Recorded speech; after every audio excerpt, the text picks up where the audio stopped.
Tivemos que ir embora da Austrália. Sim, eu já estou gravando esse vídeo aqui na Malásia, porque a gente já até saiu do país. E se você quer saber como foi, desde que a gente recebeu essa notícia que nos pegou de surpresa e tudo o que aconteceu nas últimas semanas, fica com a Debs que eu vou explicar tudo pra vocês.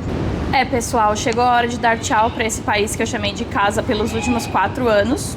Na verdade, eu completaria 4 anos no dia 6 de março e a gente deixou o país no dia 2, que era o último dia que o Lauri poderia ficar legalmente no país, né? O último dia do visto dele. Bom, gente, desde que eu conheci o Lauri, eu sempre falei que meu objetivo não era ficar na Austrália para sempre, né? Que a minha ideia era ficar lá para fazer algum dinheiro, porque para mim seria muito difícil ter que estudar lá, procurar uma profissão que tivesse na lista para conseguir o sponsor e traçar esse caminho, né?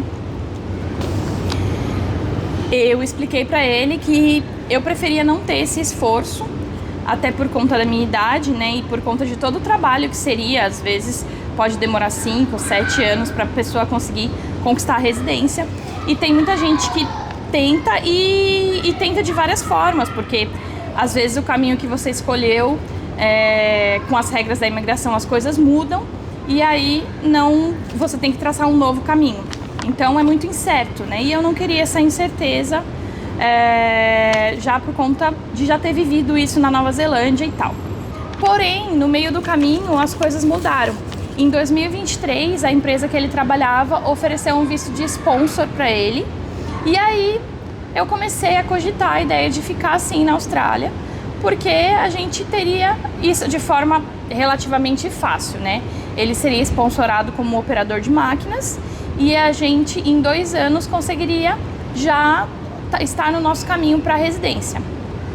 O que aconteceu? O visto que eles prometeram para o Lauri lá em 2023 era um visto de operador de máquinas, e lá em 2023 ele não conseguiu aplicar porque ele precisaria de 1 ano trabalhando como operador e ele só tinha 8 meses, então ele não tinha como comprovar esse 1 ano. E aí eu consegui o meu passaporte italiano, consegui aplicar para o Working Holiday Visa depois de ficar um tempo como turista. E aí eu fui renovando meu visto de Working Holiday e tudo certo. E aí a gente combinou que a gente ficaria na Austrália até o dia 2 de março, caso as coisas não dessem certo, né? Que eu não renovaria mais 1 ano, porque eu ainda poderia renovar mais 1 ano do meu Working Holiday Visa, mas eu teria que fazer o farm work, né? Teria que ir para fazendas e tal. E como o nosso objetivo só era continuar na Austrália, se a gente fosse ficar definitivamente, para mim não faria sentido renovar mais 1 ano do Working Holiday para ficar na Austrália só por mais 1 ano, né? Então, no final das contas, o que aconteceu? O Lauri saiu dessa empresa, a gente foi morar num lugar bem distante que chamava Onslow. A gente ficou lá todo o ano de 2024, basicamente. Depois disso, ele saiu dessa empresa, foi trabalhar em outro lugar e em algum momento ele voltou para essa mesma empresa. Ele foi contratado até por uma agência, o que foi até engraçado. Aí ele voltou para essa empresa, já falando com eles que ele queria o sponsor, que ele queria ficar na Austrália. E a empresa falou que tudo bem, que eles gostavam do trabalho dele e que ele continuaria na Austrália sem problema, que eles iam aplicar o sponsorship. Nisso o tempo foi passando, quando estava faltando mais ou menos uns 8, 6 meses para o visto do Lauri terminar, ele contatou a empresa, acho que na verdade faltava 8 meses, faltava um tempo longo. Ele mandou um e-mail para a empresa, né, falando que faltava só 8 meses para o visto dele acabar e que ele queria saber se a proposta do sponsor ainda era válida. E aí a empresa respondeu que sim. Então a gente foi contando com isso, né? E aí quando foi ficando mais perto, ele falou diretamente com o dono da empresa, perguntando sobre isso, porque ele não recebeu nenhum retorno, tinha um advogado que teoricamente entraria em contato com ele, não entrou. E aí ele entrou em contato com o dono da empresa e o dono da empresa pediu o passaporte e o currículo dele, em seguida pediu o meu passaporte e meu currículo. Então a gente pensou, já tá tudo encaminhado, já tá tudo certo. E isso faltava mais ou menos uns 3 meses para o visto acabar. Aí a gente não recebeu mais nenhum retorno, ele entrou em contato com outras pessoas da empresa e as pessoas falaram a mesma coisa, para mandar o currículo, para mandar o CV, né, de nós dois, e tudo certo. Nisso a gente já estava se programando para ficar na Austrália, a gente já estava pensando que estava tudo certo, né, que a empresa já estava em contato com o advogado, que o advogado talvez até já estivesse começado o processo de aplicação desse visto de sponsorship. E aí, em certo momento, uma moça lá da empresa, uma funcionária da empresa, entrou em contato com o Láurio e pediu para ele modificar o currículo dele, colocar mais experiências de supervisor. A gente não entendeu, porque na nossa cabeça ele ia ser sponsorado como operador de máquinas, né? Porque ele, né, nesse momento ele já estava trabalhando como supervisor, ele já era supervisor nessa empresa. Mas o visto de supervisor na Austrália, ele é um pouco mais complicado, você tem que provar mais coisas e tal. E aí a gente não entendeu muito bem por que ela estava pedindo para ele fazer isso, mas enfim, ele ajustou o currículo dele da forma que ele pôde, né? Colocou que na Finlândia, que é o país dele realmente, quando ele trabalhava com enfermeiro, ele orientava os novos funcionários, ele orientava trainees e tal, que era de certa forma um trabalho de supervisão, né? Então, quando faltava 5 semanas para o visto dele acabar, foi quando ele conseguiu falar com o advogado. E aí ele perguntou para o advogado por que eles estavam pedindo para ele as informações de coordenador, se não seria possível aplicar o visto que tinham oferecido para ele lá em 2023, que era um visto só de operador de máquinas. E aí o advogado explicou para ele que na verdade não era possível, porque eles já tinham dado todos esses vistos para pessoas das Filipinas que eles tinham contratado recentemente, né? Porque esse visto que ele estava esperando é um visto regional, se chama Dama Visa, e é um visto limitado. Cada empresa tem uma quantidade, de acordo com a quantidade de funcionários, tem uma quantidade de vistos desse tipo que pode ser aplicado. Então nisso começou a nossa corrida para tentar todos os documentos para ele como supervisor. E aí o que ele precisava comprovar? Ele precisava comprovar 3 anos de experiência como supervisor, ou menos tempo de experiência como supervisor, pelo menos 1 ano, mas com um curso superior. E ele não estudou nada na Austrália, né? Eu acabei estudando, fiz um curso de business por um tempo, né, por 1 ano e meio, mas ele acabou não estudando, então ele não tinha nada para comprovar. Aí nisso o advogado falou pro Láurio que ele tinha que entrar em contato com todas as escolas possíveis para conseguir um documento que era que ele tivesse estudado, que ele era capacitado para exercer aquela função, mesmo sem ter estudado. Nisso ele entrou em contato com muitas escolas, ele recebeu muitos nãos, e aí somente 2 escolas responderam para ele que seria possível, mas que esse processo exigiria muitos documentos e tomaria mais tempo. Então, no final das contas, a gente não tinha esse tempo. Nisso que as escolas responderam para ele, a gente tinha 3 semanas só na Austrália, e ele, né, no caso. E aí a gente decidiu que não valeria a pena aplicar para um visto de estudante ou para um training visa, ou qualquer uma das opções que muitos amigos tentaram ajudar. Eu sou muito grata aos amigos que tentaram ajudar, que conversaram com a gente, que falaram da experiência deles e quais seriam as saídas, mas a gente chegou à conclusão que nenhuma dessas saídas serviria pra gente, porque em todas essas saídas, que na verdade seria só o visto de estudante ou o training visa, o Láurio só poderia trabalhar 24 horas. E como ele trabalha nas minas 12 horas por dia, né? Ele trabalhava nas minas 12 horas por dia, 24 horas seria só 2 dias do trabalho dele. Então ele nem conseguiria permanecer no cargo para poder mais em frente, né? Completar esses 3 anos de experiência, ou até para ter o contato com as escolas e tudo mais, ele teria que se desligar da empresa. Então, no final das contas, meio que não foi uma decisão nossa, né? A Austrália, vamos dizer que a Austrália não quis mais a gente no país, porque poderia ter outras formas, né? Poderia, mas cada vez está afunilando mais.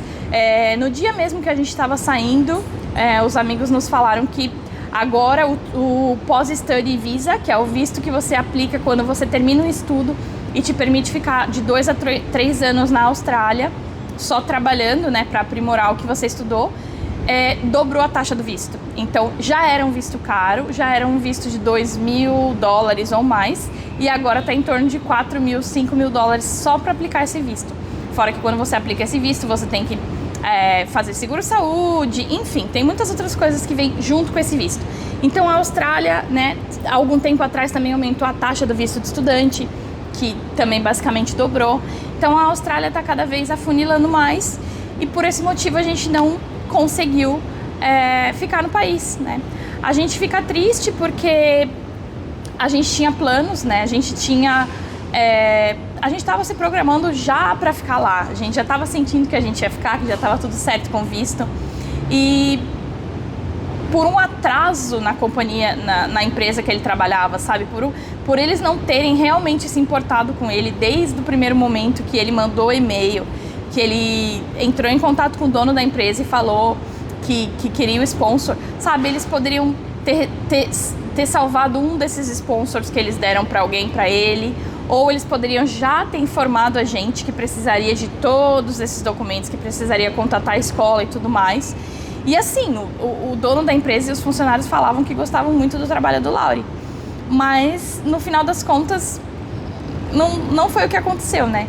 Então a gente fica triste porque a gente realmente já tinha construído uma boa parte da nossa vida lá. Como eu disse, eu estava 4 anos lá, então eu tinha amigos de longa data que eu já considerava como família, né? Eu tinha já subido, né? Me desenvolvido profissionalmente. Eu já estava num momento assim tranquila na Austrália. Eu já considerava a Austrália minha casa. Então ter que deixar a Austrália nesse momento foi difícil, principalmente porque a gente não teve muito tempo para se planejar.